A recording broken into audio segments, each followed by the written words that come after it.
2025년 제8회 아동 그룹홈의 날 기념 아동복지예산 보고대회를 시작하도록 하겠습니다. 큰 박수 부탁드리겠습니다. 네, 저는 보고대회 사회를 맡은 한국아동청소년 그룹홈협의회 사무총장 이준섭입니다. 인사드리겠습니다.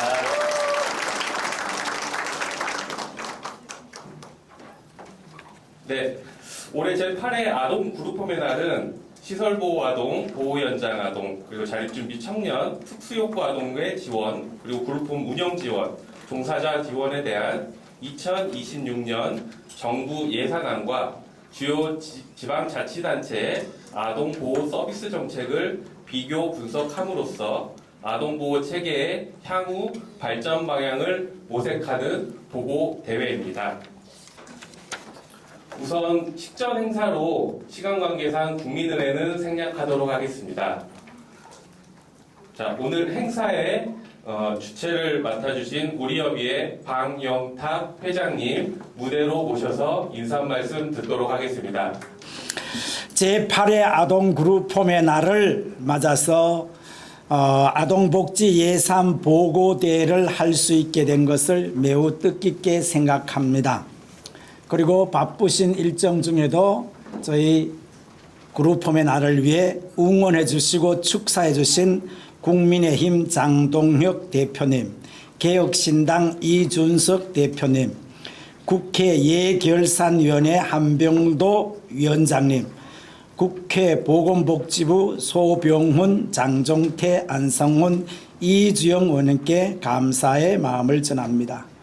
그리고 무엇보다도 그룹홈의 원장으로서 종사자로서 아이들의 미래를 위해서 힘쓰고 애쓰시고 노력하시는 우리 원장님들 새벽 일찍부터 이렇게 참여해 주시고 너무 존경과 감사를 드립니다.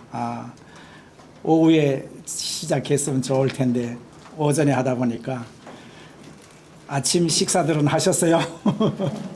새벽같이 오셨죠? 예, 저도 새벽 일찍 일어나서 준비해가 왔습니다. 아동 그룹홈이 2004년도에 법제화되어서 가정보호 체계 중요한 틀을 우리가 자리매김했다. 여러분, 우리가 그룹홈의 원장으로서 그룹홈의 종사자로서 아동들을 양육하고 있다는 자부심을 우리는 가져야 될 것 같아요. 2026년도 아동그룹홈 보호 지원과 관련 예산이 상당히 많이 인상되었습니다. 예산을 따려고 기재부에 가서 자료를 제출하고 설명하고 수없이 통화하고, 그래서 어쨌든 우리 그룹홈이 어쩌면 조금 죄송한 얘기지만 보육시설보다 정말 사회인으로 잘 양육하고 있다, 그렇게 어필한 결과인 줄로 믿습니다. 예산 증가가 지금 상당히 많이 되었는데 저는 대전광역시입니다. 그래서 협의를 하는 과정 보니까 원래 자기들이 지원하고 있던 것들을 좀 줄여버리면 우리가 올린 것에 대한 효과가 너무 미미해지는 것 같아서 계속 저희들이 협의하고 있습니다. 그런데 그것이 대전만의 문제가 아니고 16개 시도에 모두에 관련된 문제라고 생각되어서 이번에 보고대회를 하고 분석대회를 하고 이것을 어떻게 현장에 우리에게 영향을 미치고 실제적으로 우리에게 유익이 될 것인가라는 것에 대해서 준비했습니다. 그래서 각 16개 단체 이사님, 지부장님들이 관련 공무원들과 잘 협상해서 20.2% 인상이 굉장히 큰 인상폭이거든요. 그것이 여러분에게 처우 개선으로 아동 돌봄의 현장에 실제적으로 적용되고 실제적으로 우리에게 도움이 되는 그런 일을 우리 모두가 만드는 보고대회가 되었으면 좋겠습니다. 예. 그리고 여러분들이 이제는 좀 더 그룹홈에 대한 자부심을 가지고 우리가 여기서 키운 아이들이 사회에서 이제는 많이 성장해서 자리매김하고 있는 이런 때에 우리의 당당한 요구를 해야 된다고 생각합니다. 어쨌든 아동 보호를 위해서 힘쓰고 애쓰시는 우리 회원 여러분 감사하고요. 이번에 정책 마련과 제도 개선을 위한 이 보고대회를 여러분이 잘 숙지하셔서 현장에 꼭 적용시키는 주인공들이 되시기를 바랍니다. 오늘 하루 건강하시고 행복하시기를 바랍니다. 감사합니다. 네, 다음으로 영상 축사를 듣도록 하겠습니다. 더불어민주당 서영석 의원님께서 이번 행사에 대한 축사를 보내주셨습니다. 안녕하십니까. 더불어민주당 부천시 갑국회의원 국민비타민 서영석입니다. 2025년 제8회 아동그룹홈의 날 기념 아동복지예산 보고대회의 개최를 진심으로 축하드립니다. 아동 권익보호와 아동복지 증진을 위해 헌신해 오신 한국아동청소년 그룹홈 협의회 방영탁 회장님을 비롯한 임직원 여러분, 현장에서 사랑과 책임으로 돌봄을 실천하고 계시는 회원 여러분께 이 자리를 빌려 깊은 감사와 격려의 말씀을 드립니다. 그룹홈은 단순한 주거 공간을 넘어 아이들이 사회성과 자립성을 키우며 성장하고 마음껏 꿈을 펼칠 수 있는 기회의 공간이자 소중한 쉼터입니다. 국가와 지자체 역시 아동복지 강화를 위해 그룹홈 운영 개선, 예산 확충, 행정적 지원 등 각고의 노력을 지속해오고 있습니다. 오늘 보고대회는 2026년도 이재명 정부의 아동복지 예산안을 살펴보고 향후 아동복지 정책의 방향과 보호체계의 청사진을 함께 그려나가는 뜻깊은 자리입니다. 국회 보건복지위원회 위원으로서 모든 아이들이 존중받으며 성장할 수 있는 나라, 안전한 울타리 안에서 자신의 꿈과 소망을 마음껏 펼칠 수 있는 나라,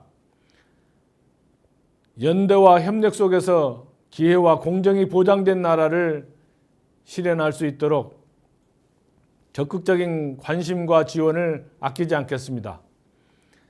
다시 한번 2025년 제8회 아동그룹홈의 날 기념 아동복지예산 보고대회 개최를 진심으로 축하드리며 함께해 주신 모든 분들의 건강과 행복을 기원합니다. 감사합니다. 장동혁, 이준석 대표와 함께 한병도 예결위원장과 보건복지위원회 5분의 영상 및 서면 축사를 보셨습니다. 다음으로 주제 보고 진행하도록 하겠습니다. 2026년 아동보호 서비스 정부 예산안 분석입니다. 발표는 우리협의회 부설 한국아동보호체계연구소 배다솜 팀장님이 보고 드리도록 하겠습니다. 무대로 모시겠습니다. 한 박수 부탁드립니다.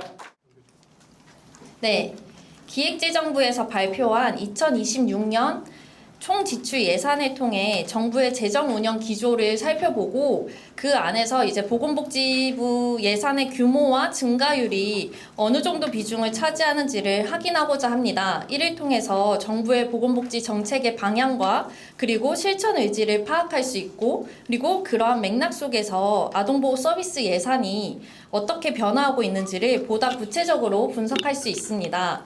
네, 지금 화면에 보시는 것처럼 2026년 총 지출 예산은 728조 원으로 전년 대비 8.1% 증가하였습니다.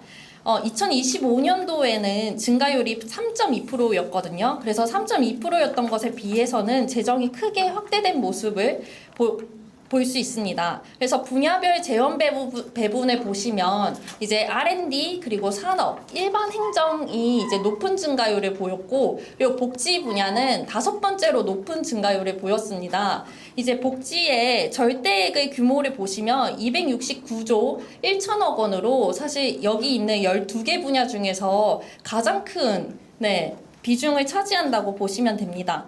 그래서 36.9%를 차지한다고 되어 있는데 전년도에도 사실 36.8%로 사실 그 비중에 있어서는 크게 변동이 없습니다. 그래서 2025년 증가율이 4.8%였던 점을 고려해서 이제 2026년 복지 분야 예산이 전체 재정 확대 기조와 함께 상대적으로 이제 높은 증가율을 보였다는 특징이 있지만 이제 총 지출에서의 비중이 전년과 거의 변동이 없다는 점에서 보면은 보건복지 고용 분야가 특별히 강화되었다고 보기는 어렵습니다. 그리고 기획재정부의 이 12대 분야에서 복지 예산이 이제 보건복지 소관 예산뿐만 아니라 이제 고용노동부, 질병관리청 그리고 교육부 등 다양한 부처가 이제 사회복지 전반 기능 전반에 이제 포괄하는 이제 규모입니다. 그래서 이제 보건복지 고용 분야 예산만으로는 이제 복지부가 실제로 어떤 정책 방향성을 가지고 그리고 의지를 가지는지를 정확하게 파악하기가 어렵습니다. 그래서 이제 복지부 예산을 따로 이제 볼 필요가 있는데요. 2026년 복지부 소관 예산을 보시면은 2026년부터는 137조 6,480억 원으로 이제 전년 대비 9.7% 증가였습니다. 2025년 전년 대비 증가율이 7.4%였던 것에 비해서는 2.3%포인트 상승한 것을 볼 수 있습니다. 그리고 이거는 이제 조금 전에 봤던 이제 복지 그 12개 분야 중에서 복지 예산이 있다고 했잖아요. 그 다른 사회복지 전반을 이제 포괄한 그 규모라고 말씀을 드렸는데 그 분야의 이제 증가세보다 이 복지 소관 예산이 더 빠르게 확대되고 있음을 보여줍니다. 그리고 이제 복지부가 이번에 보도자료에 발표한 내용을 보면 이 2026년 보건복지부 예산안이 중점적으로 이제 투자하고 있는 게 5가지가 되는데요. 첫 번째가 기본적 삶을 위한 안정망 강화, 그리고 두 번째가 저출산 고령화 인구구조 변화 대응, 셋째 지역 필수 공공의료 확충, 넷째 의료 인력 양성과 정신건강 투자 확대, 그리고 다섯 번째가 인공지능 기반 복지 의료 및 바이오헬스 산업 육성입니다. 그래서 전반적으로 인구 대응, AI, 그리고 보건의료 중심으로 예산이 편성되었다고 보시면 되겠습니다. 그리고 이제 복지부 예산 안에서 사회복지 예산을 또 따로 살펴볼 필요가 있는데요. 사회복지 예산은 기초생활보장, 취약계층 지원, 공적연금, 아동보육, 노인, 사회복지 일반 등 사회적 보호 기능을 담당하는 사업을 포함하는 예산입니다. 그래서 보시는 것과 같이 사회복지 예산이 118조 6,612억 원으로 전년 대비 10.7% 증가한 것을 볼 수 있습니다. 여기서 이제 사회복지 예산 중에서도 가장 큰 비중을 차지하는 영역을 말씀을 드리면 첫째가 이제 공적연금인데 공적연금이 46.78%를 차지했고 그 다음으로 노인 분야가 24.7%, 아동보육이 16.9%로 이제 17.34%입니다. 기초생활보장이 17.34%로 이제 공적연금, 노인 분야, 기초생활보장이 가장 큰 비중을 차지했다고 보시면 됩니다. 근데 이제 전년 대비 증가율을 이제 또 따로 보면요. 아동보육이 16.9%로 가장 높은 증가율을 보였고, 그리고 공적연금이 12.5%, 사회복지 일반이 12.3% 순으로 나타났습니다. 그리고 사회복지 예산 중에서 이제 아동청소년 복지 예산을 살펴보겠습니다.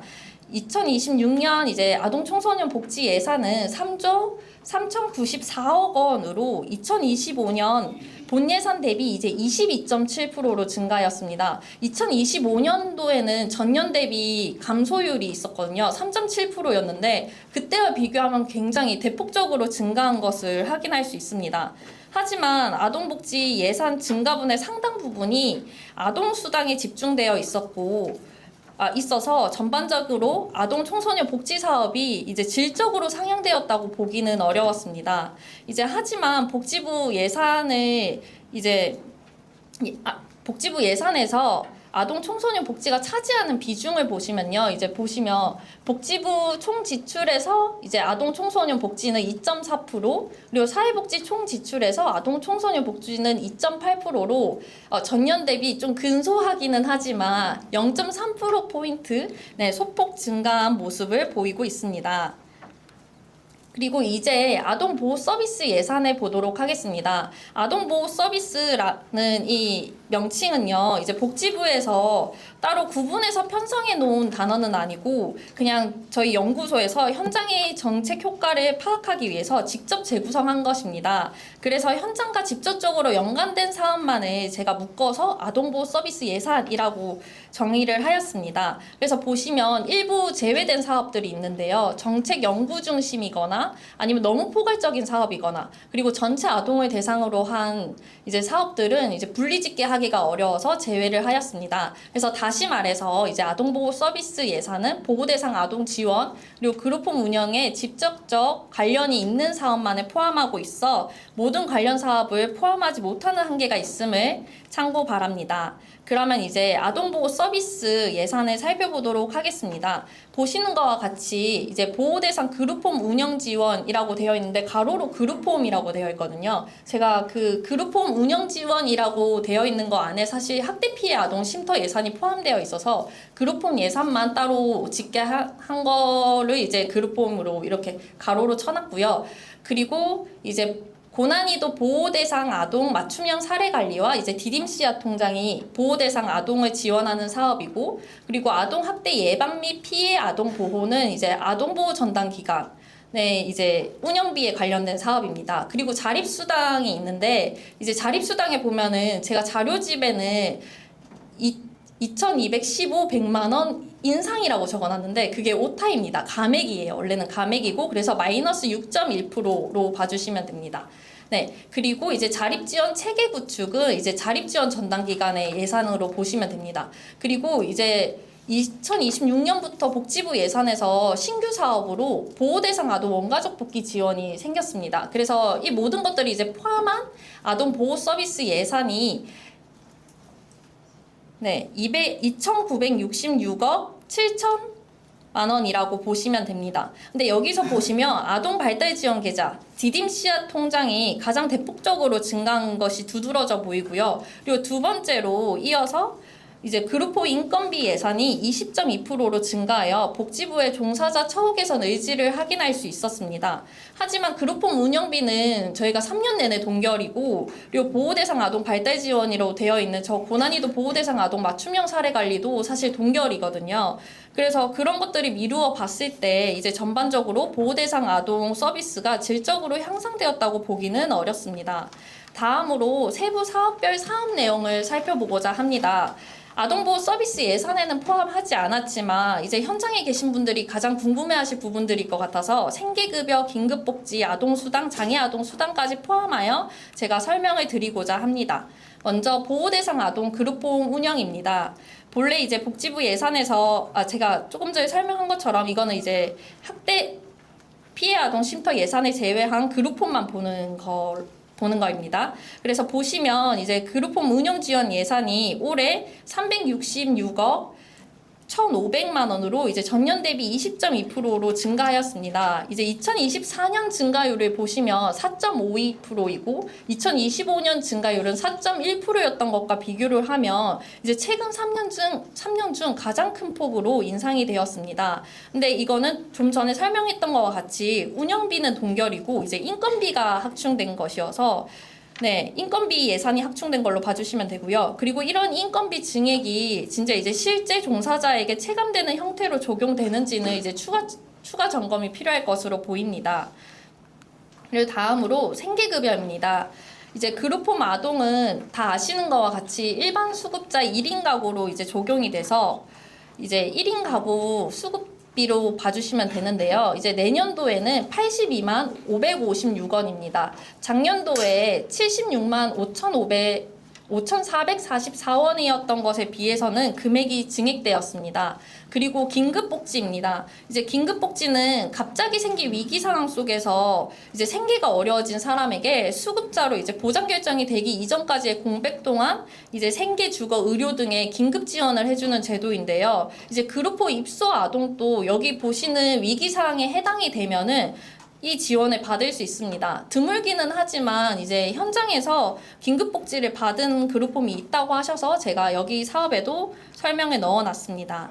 그리고 다음으로 아동발달 지원 계좌입니다. 제가 조금 전에 말씀드린 것처럼 이제 아동보호 서비스 예산 중에서 가장 큰 규모의 사업이고, 그리고 이번에 취약계층 아동을 위한 지원 확대로 26년도 예산이 크게 확대된 사업이라고도 말씀을 드렸습니다. 보호아동, 저희 아이들은 시설수급자가 아니라 재가수급자로 지원을 받게 됩니다. 그래서 재가수급자에서도 보시면 중증장애 아동에 해당하면은 월 22만 원, 경증장애 아동에 해당하면은 월 11만 원을 받고 있습니다. 그리고 다음으로 고난이도 보호 대상 아동 맞춤형 사례 관리입니다. 이거는 2025년 아동 분야 사업 안내에 경계선 지능 아동 맞춤형 사례 관리라고 있었는데, 그게 이제 명칭이 변경된 사업입니다. 이제 아동권리보장원에서 주관하고 있고, 지원 대상을 보시면 경계선 지능을 의심하거나 아니면은 그렇게 진단을 받은 아동이 지원 대상이고, 지원 내용은 종합심리검사를 지원해주고, 그리고 사례관리 서비스 지원비가 있고, 종사자 교육이 이에 해당합니다.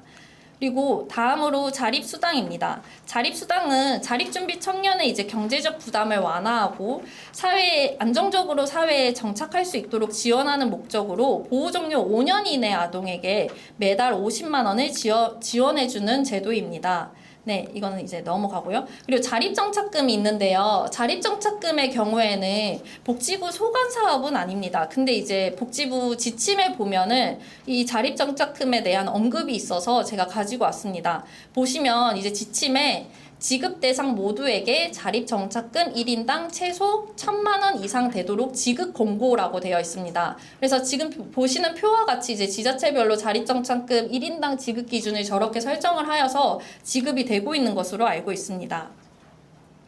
이 밖에도 이제 자립지원 전담 기관에서 자립준비 청년을 대상으로 하는 사업들이 여럿 있습니다. 사후관리, 맞춤형 사례관리, 바람개비 서포터즈, 자립준비 청년 의료비 지원이 있습니다. 근데 의료비 지원의 경우에는 자립준비 청년이라고 다 받을 수 있는 거는 아니고, 지원 대상을 보시면 이제 자립준비 청년 중에서도 지역, 직장, 건강보험 가입자에 한해서 지원되어 있다고 나와 있습니다. 그리고 마지막으로 보호대상 아동 원가족 복귀입니다. 이거는 2026년 신규 사업이라고 말씀을 드렸는데, 이제 정부의 가정형 보호체계로의 전환과 이제 양육시설 기능 전환과 굉장히 밀접한 관련이 있는 사업입니다. 2025년도 인천에서 이제 초기보호센터라는 이름으로 시범 사업이 진행이 되었었고요. 근데 2026년 예산안에 해당 사업이 원가족 복귀 지원 사업으로 명칭이 변경된 사업입니다. 그래서 본 사업은 그 대상자가 있는데, 대상을 보시면 시설 보호 중인 아동은 아니고 신고 후에 학대 신고 후에 일시 보호된 아동을 대상으로 하고 있습니다. 근데 일부 학계에서는 이제 이 해당 사업에 관해서 탈시설 흐름에 반하는 이제 시설보호 연장이 아니냐라는 비판을 제기하고 있습니다. 그리고 이제 앞서 이제 아동보호 서비스 예산에서 그룹홈 종사자의 인건비가 20.2%로 증가되었다고 함께 보았는데, 하지만 이 증액이 현장에서 실제로 반영되기 위해서는 지금 저희 종사자 처우가 어느 정도 수준인지를 정확히 이해할 필요가 있습니다. 그래서 2026년 지역별 자체 가이드라인 적용에 따른 시설장 호봉을 분석한 내용을 이제 알려드리고자 합니다. 보시는 바와 같이 25년 기준입니다. 25년 기준으로 울산을 제외한 지자체에서 아동그룹홈 종사자 처우 정상화를 위해 자체 가이드라인을 적용하고 있지만, 시설장 10호봉 기준으로 이제 경기는 73.6%, 경북 79.1%, 광주 82.4% 등으로 이제 아동 생활시설 가이드라인 대비 낮은 충족률을 보이고 있습니다. 그리고 울산은 이제 내년도부터 호봉제가 적용이 된다고 하니 내년도에 다시 이제 비교 추이를 해봐야겠지만, 지금 보시는 걸로는 이제 올해까지 봤을 때 지역별 격차가 매우 심한 편입니다. 그리고 시설장 호봉 최고 상황 기준으로도 비교 추계를 하였는데요. 보시면 경기 50.4%, 전북 60.7%, 충북 64.6% 등으로 이제 아동 생활 시설 가이드라인 대비 더 낮은 충족률을 보이고 있습니다. 이는 시설장 근무 연수가 이제 높아질수록 아동생활시설 시설장과의 인건비 격차가 더 벌어지고 있다는 것을 보여주고 있습니다. 그래서 인건비와 운영 체계를 안정화하는 것이 이제 아동보호의 품질을 결정한다고 저희가 말을 하잖아요. 그래서 현재 그룹홈 시설장 종사자 인건비는 여전히 아동생활시설 대비 낮고 지역별 격차가 50에서 86% 수준까지 벌어져 있는 이 상황에서 동일한 국가 책임 보호 체계 내에서도 지역 시설 간의 격차가 구조적으로 심화되고 있는데 아동 보호 서비스가 진짜 실제로 보호 대상 아동의 삶의 질로 이어지기 위해서는 그룹홈 종사자 인건비의 국가 차원의 명확한 기준 설정과 지자체별 자체 가이드라인과의 격차 해소, 인건비와 운영비 간의 균형 있는 확대가 반드시 필요합니다. 이런 문제의식을 제고하고자 이제 오늘 보고대회가 진행되고 있고 이어지는 발표에서 지역별 지원 현황과 정책 방향을 더 깊이 논의해 주실 것으로 기대합니다. 제 발표는 여기까지 하겠습니다. 지금까지 경청해 주셔서 감사합니다.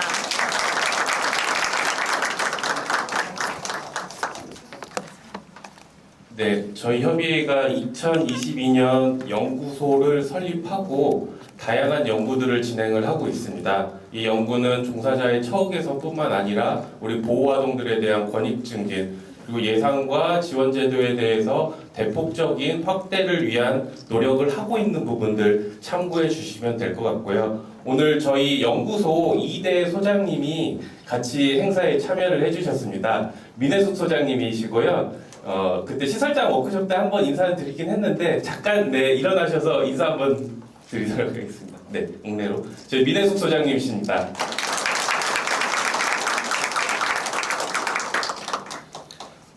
참고로 오늘 발표 자료 중에 오타가 있었습니다. 오타 부분은 저희가 수정해서 온라인으로 다시 배포를 해드릴 예정이고요. 오늘 발표드린 자료는 정부 예산안입니다. 최종은 아니고요. 최종은 11월 말이나 12월 중에 국회 본회의에서 땅땅땅 하면 이제 결정이 되는데 아마 저희 지금 관련된 오늘 발표된 예산들은 크게 변동은 없을 걸로 예상이 됩니다. 최종 결정된 예산들은 저희가 추후 온라인으로 다시 한번 공개해 드리도록 하겠습니다. 마지막으로 지금 자료집 맨 뒷페이지에 참고 자료가 있습니다. 전체 회원분들께도 공지 드렸듯이 저희가 이번 예산 증액에 관련돼서 처우 정상화를 기대하는 그룹홈 전체 사회복지사분들의 성명서를 발표를 했습니다. 이 성명서는 복지부와 국회 그리고 각 지자체 쪽으로 전달을 하였고 관련된 처우 정상화에 대한 청원 자료도 참고해 주시면 되겠습니다. 네, 우선 일부 연구소 발표는 마쳤고요. 약 10분간 다음 발표를 준비하기 위해서 뒤에 시계 기준으로 11시 20분입니다. 저 시계가 좀 늦긴 한데 11시 20분부터 두 번째 사례 발표 진행하도록 하겠습니다. 여러분 안녕하십니까? 미래성장위원회 위원장 표주연, 정책위원회 위원장 한민아입니다. 오늘 그룹홈의 날 아동복지 예산 보고대회에서 저희 위원회가 지난 몇 달간 준비해온 주요 지방자치단체의 아동보호 지원 정책 및 예산 실태 분석 결과를 공유해 드리고자 합니다. 아동복지 예산 보고대회를 준비하면서 몇 가지 자료가 필요했습니다. 첫 번째, 각 지역의 예산 항목을 한눈에 볼 수 있는 공통자료입니다.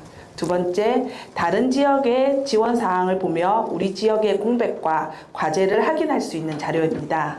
마지막 세 번째는 2026년 인상된 인건비 집행 방식을 논의하기 위한 기초 자료입니다. 이 자료를 바탕으로 지역 간 차이와 개선 방향을 함께 살펴보고자 합니다. 이번 보고는 단순히 어느 지역이 더 좋고 나쁘다를 비교하기 위한 것은 아닙니다. 예, 원장님 말씀하셨듯이 더 좋고 나쁜 것을 비교하기 위한 것이 아닙니다. 제가 이사인데 표이사, 니 봐라 저 다른 지부들 봐라, 좀 똑바로 안 하나? 이렇게 하지 마시고, 예. 격려 차원에서 우리가 부족한 것이 무엇인가, 또 필요한 것이 무엇인가 함께 알아가는 시간이 되었으면 좋겠습니다. 한민아 선생님 맞죠? 네, 맞습니다. 예, 알겠습니다. 같은 법, 같은 시설임에도 지역에 따라 종사자의 삶과 아동의 삶이 달라지는 현실을 정확히 바라보고 앞으로 무엇을 어떻게 바꿔야 할지 함께 고민하기 위한 출발점입니다. 준비 과정에서 왜 예산보고대회를 열게 되었는가라는 문제의식은 단순했습니다. 왜 같은 그룹홈인데 지역에 따라 종사자 임금이 이렇게 다를까? 처음에는 인건비와 호봉제를 중심으로 보려고 했습니다. 하지만 이후 논의 과정에서 더 큰 사실을 확인했습니다. 종사자 인건비 차이뿐만 아니라 운영비, 아동 관련 사업비 역시 지역별로 큰 격차가 존재하고 있다는 사실입니다. 결국 이는 아동이 어떤 지원을 받고 살아가는가까지 좌우하고 있다는 점입니다. 그래서 이번 조사는 종사자 처우, 그리고 시설 운영비, 그리고 아동 관련 사업비 이 세 가지 항목으로 나누어 살펴보는 방식으로 진행하였습니다. 예. 먼저 오늘 논의를 가능하게 만든 가장 중요한 문서 한 가지를 짚고 넘어가야 합니다. 2017년 협의회가 제기한 국가인권위원회의 진정에서 출발해서 2019년 국가인권위원회에서 공동생활가정 종사자에 대한 임금 차별을 국가에서 공식 확인한 결정문입니다. 잠시 당시 활동 영상을 시청하겠습니다. You could be my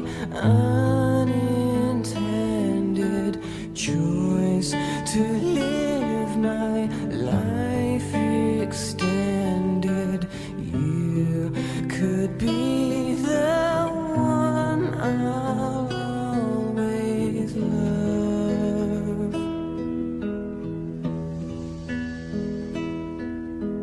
You could be the one who listens to my deepest inquisitions. You could be the one I'll always love.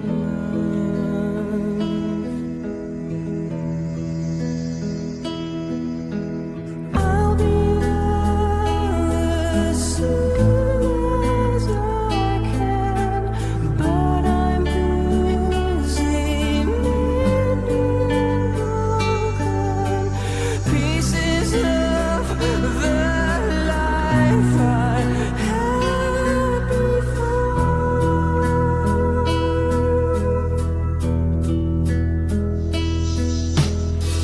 First, there was the one who challenged all my dreams and all my balance. She could never be as good as you. 아동법인 한국아동청소년그룹 협의회장 최경입니다. Could be 먼저 아동 그룹홈 종사자 임금 차별에 대한 국가인권위원회의 차별 결정을 미루고 to live my life extended. You should be the one I'll always 2019년 인권위는 다음을 명확히 확인했습니다. 그룹홈과 양육시설은 동일 법률에 근거한 동일한 사회복지시설이다. 예, 아동복지법에 근거한 동일 시설입니다. 설치 목적, 배치 기준, 종사자 자격 기준 모두 같다. 그런데 양육시설 인건비는 공무원 보수의 약 95% 수준, 반면 그룹홈은 60에서 70% 수준에 머물고 있다. 이는 합리적 이유 없는 임금 차별이다. 그리고 인권위는 보건복지부의 사회복지시설 인건비 가이드라인을 그룹홈에도 동일하게 적용하라고 권고했습니다. 이 결정문은 이후 협의회의 모든 정책 활동에서 기준선이 되어 왔습니다. 종사자 처우는 단순한 노동 문제를 넘어 아동의 권리 문제이기도 하며 그 책임은 국가와 지방 정부에 있다는 원칙을 분명히 했기 때문입니다. 하지만 6년이 지난 지금 여전히 가이드라인 100%에 근접한 지역은 많지 않습니다. 2018년 기점으로 2020년까지 100% 수준 5개년 계획이 있었지만 아직도 불완전한 가이드라인 준수를 하고 있습니다. 당시에 이제 인권위 진정이 나고 보건복지부에서는 우리 소규모 시설, 우리 그룹홈 예산을 2020년까지 가이드라인 100% 수준에 맞춰 놓겠다는 계획을 발표했었습니다. 그런데 다른 단위에서는 3년을 두고 했었고 우리 그룹홈만 5년을 뒀었습니다. 당시에 선생님들 기억하실지 모르겠는데 왜 우리 그룹홈만 5년 동안 이렇게 하냐라고 했었고 한편으로는 저는 아쉬운 마음도 있었지만 인권위 진정도 놓고 수많은 활동을 했으니까 2022년에는 100% 되겠지 했습니다. 참 그때 순진했었던 것 같기도 합니다. 지금 생각해보면. 하민아 선생님 어떠신가요? 맞습니다. 저희도 3개년 계획이 아니라 5개년 계획으로 했을 때는 그때쯤 되면 좀 더 정교하고 완벽한 가이드가 적용되겠거니 하고 사실은 생각하고 국가를 믿었었습니다. 예. 어떤 지역은 호봉제와 다양한 수당이 갖춰져 있지만 어떤 지역은 기본급만 있고 수당은 거의 존재하지 않습니다. 인권위 결정문 이후 대부분 지역에서 인건비 가이드라인, 호봉제 도입이 적극적으로 이루어지고 있지만 현장에서 체감하는 차이가 여전히 있었습니다. 네. 다음 이번 장에서는 지역별 예산 구조와 종사자 처우에 대한 자료를 미래성장위원회가 직접 주관하여 각 지부, 이사, 지부장 등 현장 리더들의 인터뷰와 자료 제출을 통해 이루어졌습니다. 이는 단순한 어떤 공문서가 아니라 현장의 체감 실태를 직접 수집했다는 점, 조사가 짧은 기간에 이루어져서 일부 항목은 누락되거나 기존 방식과 다를 수 있다는 점, 그래서 분석보다 현황을 있는 그대로 보여주는데 중점을 두었다는 점을 먼저 말씀드립니다. 보시기에 미흡할 수도 있습니다. 그러나 우리 위원회에서, 우리 협의회에서 직접 인터뷰하고 조사했다는 데 의의를 두시고 서로 간 확인하는데, 지역별 격차를 확인하는데 보시면 더 유용할 것 같습니다. 자세한 데이터는 자료집 참고 부탁드립니다. 네. 여러분, 뒤편에도 아마 이제 판넬을 보셨던 분 알 수 있고, 또 어느 지역이 잘하고 있나, 또 우리 지역은 어떤가에 대한 평가, 투표하는 평가도 보셨을 겁니다. 이제 많은 분들이 궁금해하는, 또 알고 싶어하는 지역별 격차 예시를 소개해 드리겠습니다. 발표에서 사용하는 표는 실제 보고 대회 자료와 동일합니다. 자료집과 같습니다. 보시면 비교를 위해서 동일한 경력의 시설장 약 17에서 19호봉으로 기본급 400만 원입니다. 그러면 왜 400만 원이냐 할 때 비교를 좀 쉽게 하기 위해서 뒤에 단위들은 다 반올림하였습니다. 절삭 또는 절상하였습니다. 조금의 차이는 있겠지만 감안하시고 들어주시면 감사하겠습니다. 나머지는 상근직으로 기혼의 자녀 1명, 명절 있는 달 이렇게 조건을 통일했습니다. 그래서 표를 보시면 A 지역, B 지역 이렇게 나누어 있는데 물론 기본급에서 조금 차이가 나겠지만 나머지 수당은 동일하며 이런 받는 수당 항목도 동일합니다. A 지역에 보시면은 기본급 400에 시간의 수당 월 15시간을 책정해서 받고 있습니다. 가족 수당 배우자 1명, 자녀 1명이고요. 저희가 이제 명절 수당을 120% 전액 받고 있음으로 상정을 했습니다. 그리고 직책수당, 시설장 기준이고요. 나머지는 없고 이제 정액급식비를 종사자와 동일하게 받고 있음을 알 수 있습니다. B지역은 한번 보실까요? B지역 보면은 기본급은 동일하게 했습니다. 그러나 시간의 수당, 가족수당, 명절수당 받지 못하는 지역이 있습니다. 그리고 시설장, 직책수당이 있고 자격수당도 있으나 종사자와 동일합니다. 또 야간 수당이 있지만 야간 근무에 한해서 받을 수 있습니다. 초우 개선비는 종사자 시설장 동일하게 있습니다. 예. 명절이 있는 달 수당을 포함한 급여는 700만 원을 넘습니다. A 지역은. 반면 수당 대부분이 부재한 B 지역은 430만 원 수준입니다. 차이가 조금 극명하게 날 겁니다. 이유는 이제 명절 수당부터 시작해서 시간의 수당 등 다른 수당이 없기 때문에 그렇습니다. 즉 동일한 법, 동일한 시설, 동일한 경력입니다. 그러나 지역에 따라 200만 원에서 300만 원의 격차가 나는 현실입니다. 종사자의 노동 조건이 다르다는 의미이며 그 안에서 생활하는 아동이 받는 돌봄의 밀도와 안정성 또한 다르다는 뜻으로 해석할 수 있습니다. 예, 이뿐만이 아닙니다. 운영비, 아동사업비도 마찬가지입니다. 네, 어떤 지역은 냉난방비, 환경개선비, 안전점검비, 종사자 교육비 등 운영비가 비교적 잘 갖춰져 있고 아동에게는 학습비, 심리치료비, 자립비, 문화체험비까지 지원됩니다. 그러나 어떤 지역은 공공요금 일부와 최소한의 교육비만 반영되고 있습니다. 아동 지원도 용돈과 일부 체험비 수준에 머물고 있습니다. 예, 이조차 예산에 편성되지 않은 지역도 다수임을 확인할 수 있었습니다. 국가인권위원회 결정문에 따른 같은 법, 같은 시설을 운영하는데 이렇게 지역별 편차가 발생하는 원인이 무엇인지를 함께 고민해봐야 하는 시간입니다. 저희는 이번 조사를 통해서 확인한 왜 이런 편차가 발생하는가에 대해서 4가지 정도로 정리해 보았습니다. 첫 번째, 지역별 재정 여건과 예산 구조의 차이입니다. 우리 흔히 재정 자립도라는 이야기를 많이 합니다. 재정 자립도가 높거나 복지 예산 비중이 넉넉한 지역은 수당 신설이나 단가 인상 논의가 상대적으로 가능했습니다. 하지만 저희가 조사한 결과 재정 자립도가 비슷한 지역끼리도 그 차이는 컸습니다. 즉, 재정은 영향 요인일 뿐 결정 요인은 아니다라는 결론입니다. 두 번째, 정책 우선순위와 공무원의 인식 차이입니다. 어떤 지역은 인권위 결정문을 실제 정책 과제로 받아들이고 호봉제 확대, 수당 신설 논의를 진행했습니다.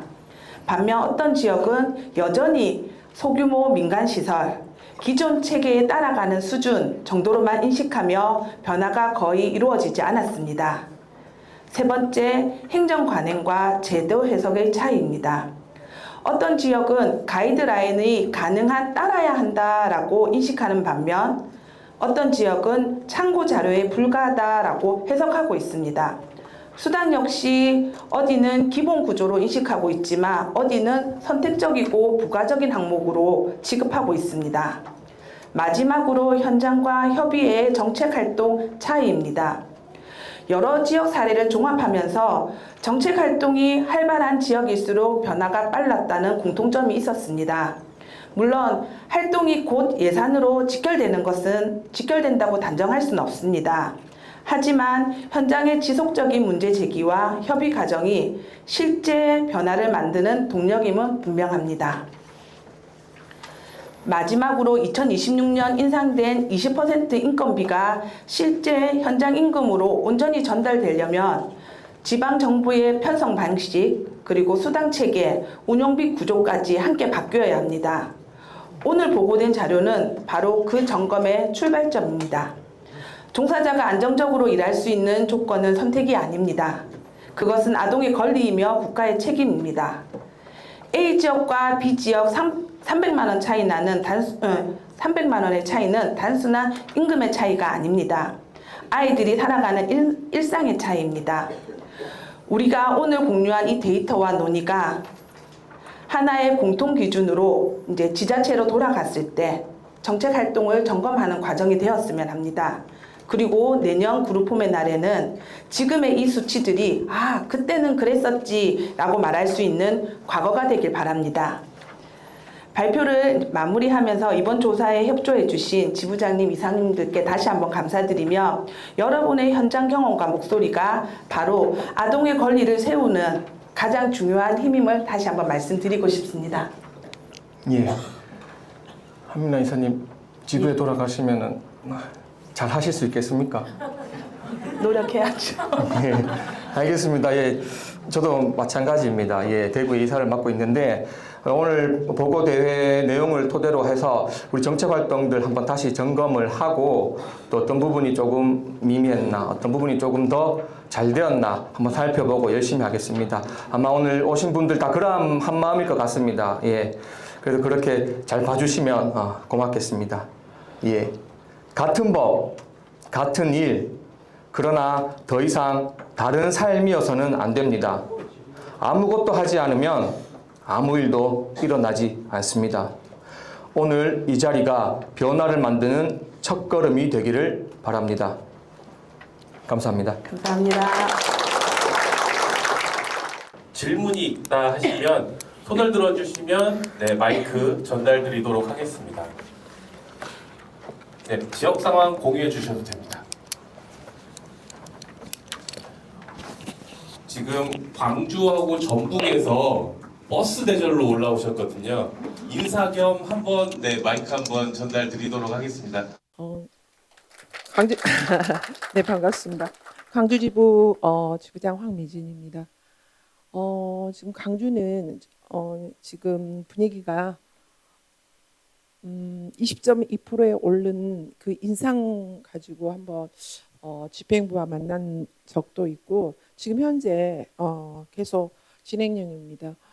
어찌 됐든 광주는 저번에 그 가이드라인을 했을 때 시간의 수당에 대해서 그 20시간을 지금 15시간에 묶어놓은 상태에 5시간만 올려놨더라고요, 예산안에. 그리고 그 나머지는 네, 지금 어떻게 된 상황인지 모르겠습니다. 그래서 일단 이게 결과가 나오면은 저희도 어찌 됐든 뭐 투쟁을 하든지 어떤 방법을 하려고는 지금 노력하고 있습니다.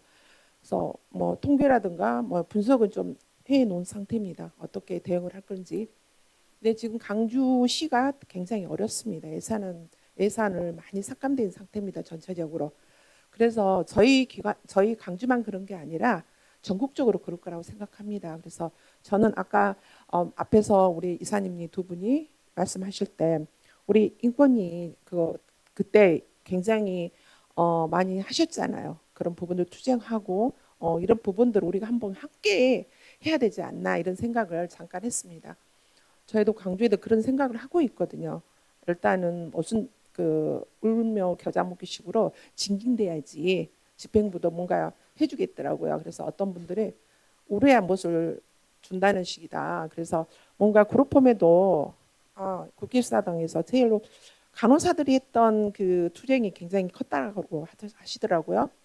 간호사들이 했던 이제 국회의사당에서 그런 걸 그룹홈이 좀 하면 안 되겠나 이런 좀 의견을 많이 받곤 합니다. 그리고 지금 광주 그 그룹홈에서 아파트가 전소돼서 지금 각 지부별로 그 모금 활동을 하고 있는 걸로 알고 있습니다. 참 감사하고요. 직접 찾아뵙지 못해서 죄송하고요. 제가 굉장히 그 소식을 듣고 나름 그 상황이 아이가 조금 안 좋은 상태고 잦은 과출가해봐 그리고 그 중학교 2학년 논조교도 하는 상태고 그래서 그 원장님이 엄청 스트레스를 많이 받으셨나 봅니다. 근데 우측 좌측 편마비가 와서 아예 병원에 입은 상태에 또 친정 어머님이 따님이 아파하고 있는 걸 보고 또 상당한 상태 발인 하루 전날 아이가 그래서 지금 유튜브라든가 인스타에서 나오는 그 기사거리하고는 좀 반대적인 입장이 그룹홈은 아닙니다. 그룹홈은 아니고 부모라고도 나오기도 했잖아요. 그래서 전체적인 그룹홈은 기사거리는 안 나와도 아동 복지시설로 나왔더라고요. 근데 복지시설은 왜 복지시설이냐 그룹홈으로 하지 이런 또 말이 좀 나와요. 강주에서는. 근데 뭔 이유가 아무래도 아이가 행설수설 여기다는 이 기사 저기다 저 기사 본인이 인스타가 올라와서 막 기사를 자기가 만들어서 올린 그런 것도 있고 그러더라고요. 그래서 참 난감한 지금 상태입니다. 그리고 뭐 그 언론 보도로 해서 뭔가 이게 모금 활동이라는 게 한계가 있더라고요. 그래서 나름대로 제가 한 25개 정도의 유관기관, 사회복지 유관기관이랑 연결고리가 된 기관을 싹 보냈습니다. 중앙에서 만든 모금.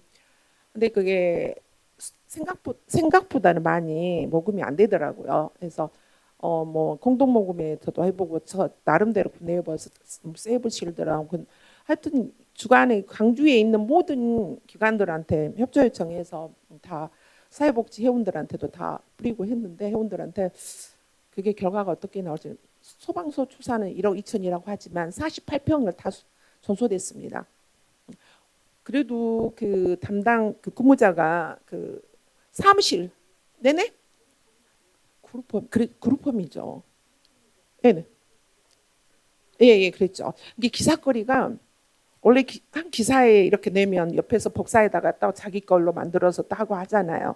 그런 식이죠. 그래서 보니까 기사가 조금 많이 다른 점이 있더라고요. 결국은 이제 발인 끝나고 나서 그 담당자 말씀, 뭐 경찰 조사했던 내용들 들어보니까 좀 다른 또 의견들이 있어서 언론 보도하기는 조금 불편하다. 언론 보도를 해야만 그 보도가 돼야만 좀 모금 활동하는데 도움이 될 건데 그럼 좀 아쉬움도 있습니다.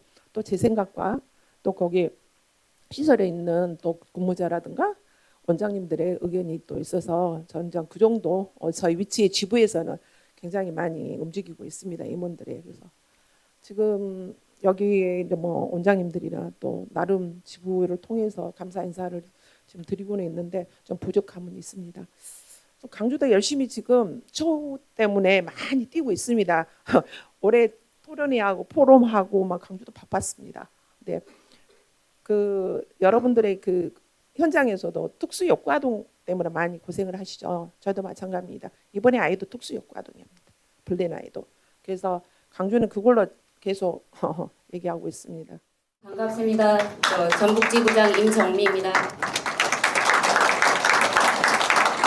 저희 좀 전에 설명해 주셨듯이 11월 20일 저희가 역사가 20년이 넘어가 24년에 된 역사가 있었지만 저희 전북그룹홈의 전북의 날을 행사하지 못했고 좀 아쉬워하고 전 굉장히 우리 전북지부의 그 미래 비전이었는데 힘들게 저희 다 자부담으로 예산을 다른 데서 받은 건 아니고요. 자부담으로 제1회 그룹홈의 날을 전북 그룹홈의 날을 행사했습니다. 그래서 중앙에서도 내려와 주셔서 축하해 주셨고요. 전라도 우리 김철호 지부장님도 참여해 주셔서 저희 행사가 굉장히 빛이 되었습니다. 먼저 감사드립니다.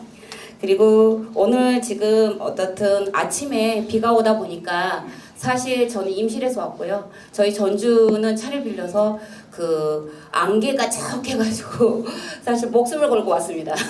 그래서 제가 웃으면서 나 진짜 차 운전하다 사고 날 뻔해가지고 너무 무서웠다 이런 표현들을 하면서 이 중앙그룹홈의 오늘 그룹홈의 기념 보고대회 부분을 기대하고 그리고 여기서 우리가 무엇을 함께 같이 가야 될까라는 생각을 하고 참여했다라는 전제를 먼저 말씀드리고요.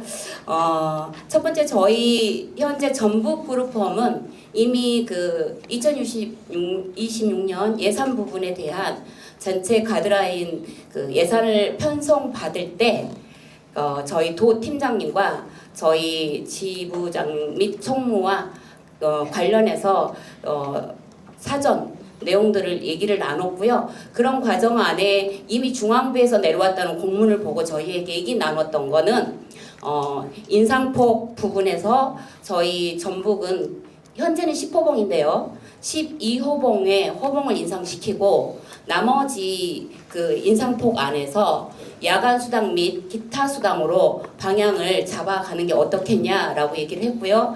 그리고 그 어떻든 그 3인에 그 10시간씩 그래서 월 30시간을 인정해서 인상폭 내에서 저희의 야간과 기타 수당으로 이 인상폭이 예상이 됩니다.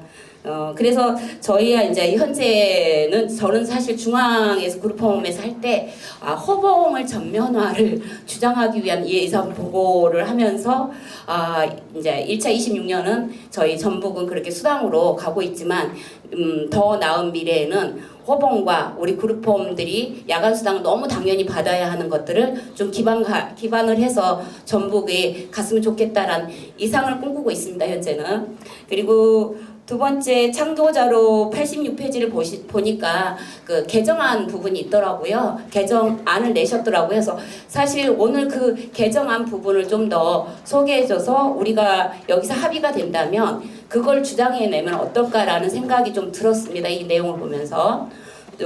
그래서 그 개정안 내용은 되게 현실적인 것 같습니다. 제가 보기에는. 그래서 그렇게 점차 스텝 바이 스텝을 해 나가야 되는 게 좀 이 자리에서 정리가 됐으면 좋겠다 생각은 들었는데요. 어쨌든 보고이기 때문에 결정이 아니어서 보고이기 때문에 그거는 여기서 제가 마무리하고요. 또 그 미래성장위원회에서 조사해 주셨는데요. 우리 전북 해운기관이 왜 전북은 자료가 없냐고 저한테 막 와가지고 이게 인터뷰 안 하셨어요? 막 이러시더라고요. 그래서 1차 제가 중앙에서 전화 받을 땐 제가 숫자나 이런 모든 것들이 약해서 저희 총무님하고 통화를 했을 것 같은데요. 근데 이 내용들이 안 돼 있는 것에 저는 사실 이렇게 봤을 때 전북이 빠졌다면 그 중앙에서 좀 더 배려심을 갖고 한 번 더 체크해서 기존의 자료를 쓰시던지 아니면 그 어떻든 전화를 다시 통화해서 자료화 올릴 때 좀 해주셨다면 전북에 이렇게 비를 헤치고 이게 힘들게 올라온 우리에게 조금이라도 불만이 없는 상태가 되지 않았을까 아쉬움을 전달하고요. 오늘 보고대회를 참여하게 돼서 감사합니다. 감사합니다. 서울지부에서는 15년 이상 시설장님들을 3급에서 2급으로 승급하는 것을 지금 추진하고 있고요. 그리고 이제 65세 이상 시설장님들이 저희 67명 그룹홈 시설장 중에 10명입니다. 예, 굉장히 비중을 지금 20%에 육박하는 시설장님들이 무임금 노동하고 계시는데 이 부분을 해결하기 위해서 서울시 정무부시장님 우리 박영탑 회장님께서 같이 만나주셨고요. 그리고 서울시 의원들을 지금 복지위원회 의원들을 좀 만나가면서 저희들이 시설장님들 승급을 위해서 좀 애쓰고 있고요. 또 아동 성장비에서 아동 건강검진비나 그리고 종사자 처우 개선으로 독감 예방 접종비를 포함시켜 달라고 서울시와 그렇게 지금 논의 중에 있습니다. 그래서 진행이 될 것 같고요. 26년도에는. 그래서 그리고 또 중요한 거 서울지원센터 우리 센터장님하고 함께 우리 이 아동그룹홈 운영 매뉴얼 2010년 개정안이 지금 저희들이 보고 있는 게 2010년 개정안이거든요. 그래서 15년이나 지났는데 저희 지금 형편에 맞게 우리 서울지원센터 박자영 센터장님하고 함께 지금 개정하고 진행 중에 있습니다. 저희도 다른 지부와 같이 저희 시도 가고 또 그 시의회도 찾아가고 열심히 저희도 찾아다녔는데 제가 이제 하나 궁금한 거는 20.2%로 오른 걸 갖고 저희가 이제 들어갔는데 뭐라고 말씀하시냐면 거기 20.2% 옆에다 가로치고 시간의 수당 이렇게 써 있는 거예요. 그래서 저희 인천에는 사회복지사 선생님들이 30시간 시간의 수당을 받고 있습니다. 그래서 그 시간의 수당하고 저희 시설장들하고는 관계가 없잖아요. 그래서 저희 시설장들의 호봉을 정상적으로 좀 해주시고 그 다음에 국장급으로 좀 이렇게 상향시켜 달라 이거 얘기를 하는데 저희가 처음에 이거 호봉 이거 가이드라인을 만들 때 사실은 인천에서 처음으로 만들었는데요. 그때 인천에서 TF를 만들어서 5기관인가 6기관을 하나로 묶었어요. 근데 거기에 보면 그 생활시설과 그 다음에 이용시설하고 같이 묶었습니다. 그래서 그거를 지역아동센터가 너무 많아서 이거를 올려주는 거가 지역아동센터가 많으니까 이제 못한다고 계속 말씀을 하셔서 저희가 분리를 해달라고 말씀을 드렸어요. 그랬더니 협박을 하시더라고요. 분리하면 저희를 시비는 안 주고 국비로만 하라고 이렇게 반협박을 좀 하셔갖고 굉장히 좀 속상하기도 했고요. 그러면서 이제 거기서 말씀하시는 거를 뭐라고 말씀하시냐면 거의 시간의 수당이라고 했는데 다른 데는 어떤지 모르지만 저 인천에는 시설장들은 시간의 수당이 없거든요. 근데 그게 보건복지부에서 자체가 시간의 수당 시설장은 받을 수 없다라고 명시가 되어 있는데 그게 왜 그렇게 되어 있는지 모르겠다. 그게 만약에 시설장들은 시간의 수당을 받을 수 없다라는 그 문구가 없으면 시설장들에게도 시간의 수당을 조금 해서 그 20.2%에 대한 거를 채워줄 수 있는데 변명이겠죠. 아무튼 그렇게 말씀을 하셨습니다. 그래서 계속 지금 뭐 지부장님이랑 우리 저기 한은수 기사님 우리 임원들이 계속 찾아다니면서 말씀을 드리고 있는데 쉽지만은 않은 것 같습니다. 근데 그 20.2%를 이분들은 아까 그 염려하셨던 것처럼 그 시비에서 자꾸 깎으려고 시비를 오히려 그 20.2%를 시비를 깎고 그걸로 주려고 지금 계속 그렇게 하는 입장인 것 같아서 저희가 지금 계속 다니면서 말씀을 드리고 있고 그리고 저희가 이제 그 중앙에 도움을 받으면서 저희도 다니고 있습니다. 그래서 좀 잘 됐으면 좋겠습니다. 저희들의 뜻대로 많이 전국의 그룹홈의 원장님들 또는 선생님들이 많이 힘들고 어려운데 요번에 그 회장님이 20.2%로 올려놓은 게 그냥 헛되지 않게 다 그 그룹홈의 시설장들과 그다음에 종사자들 또한 그룹홈으로 그게 쓰여졌으면 좋겠다는 바람을 가지고 있습니다. 그래서 우리 모두가 다 같이 힘을 합쳐서 싸워야 되지 않을까라는 생각을 합니다. 네, 이상입니다. 네, 부장님 감사합니다.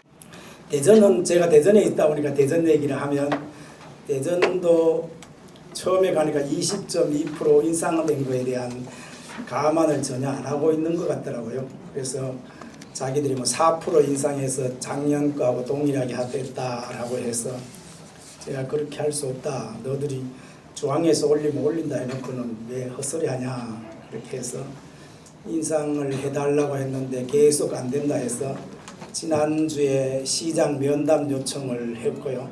시장 면담 요청을 했더니 담당자가 전화 왔더라고요. 그래서 무엇을 주장하냐 그렇게 보건복지부에서 시간의 수당, 야간 수당으로 우선해야 하기 때문에 그걸 우선으로 빼버리니까 인건비 인상률이 낮아지는 거예요. 그래서 그건 안 된다. 그래서 그럼 요구 조건이 뭐냐? 첫째 그러면 시설장에게 원장의 90%를 일단 맞춰라.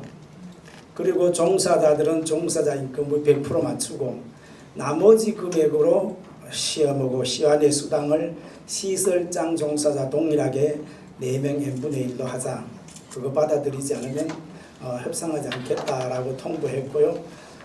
거기서 그렇게 하겠다. 그래서 각 구별로 그 예산을 받아 올려서 예산이 되면 하고 그렇지 않으면 조금 더 퍼센트를 줄이든지 그런 선에서 지금 협상하고 있습니다. 그래서 이번에 제가 보고대회를 한 것은 여기서 20% 올린 거 막 가지고 자랑하려고 그런 건 아니라 현장에서 여러분이 적용해 줘야 된다라는 차원에서 말씀드리고 있습니다. 그래서 여러분이 책자가 아주 잘 만들어져 있었습니다. 개정안 86번에 우리 전북 지부장님 말씀해 주셨는데 그거 보시고 잘 협력해서 해주시면 좋겠고요. 시간을 오전에 해서 참 여러분들에게 부담 줘서 정말 죄송하고요. 오후에 하고 싶었는데 여러 가지 사정에 이제 오전에 했는데 새벽까지 오시느라고 고생하셨고 고생하신 것에 보람이 꼭 현장에서 나타나기를 바랍니다. 사랑하고 존경하는 그룹홈 원장님들 정말 우리가 이것이 사명이 아니면 못할 것 같아요. 저는 몇 번 그만두려고 했는데 계속 하라고 자꾸 해서 지금까지 왔습니다. 근데 우리는 이 일에 자부심을 가지고 우리가 노력하고 수고한 것에 대가도 지불받아야 된다고 생각됩니다. 그래서 맨날 소규모 시설이라고 해서 말이야 소외당해서는 안 될 것 같습니다. 이번 기회에 여러분이 이것을 잘 현장에 적용해서 여러분의 처우에 도움이 되기를 바라고 내년도에도 보건복지부에게 제가 보건복지부와 기재부하고 계속 소통하고 있습니다. 내년도에도 좀 큰 폭의 인상을 요청하고 있고 그 인건비가 해결되면 제가 운영비를 인상하는 내년도까지는 인건비 인상을 지금 계획하고 싸우고 있고요. 그 다음 해는 우리 운영비 47만 원을 100만 원 선으로 한번 끌어올려 보겠다라는 계획을 가지고 일하고 있습니다. 여러분들 좋은 역사 있기를 바랍니다. 오늘 오셔서 너무 감사하고 모두 행복하고 즐거운 그룹홈의 사명이 되기를 바랍니다. 감사합니다. 네, 박영상 회장님 감사합니다. 예.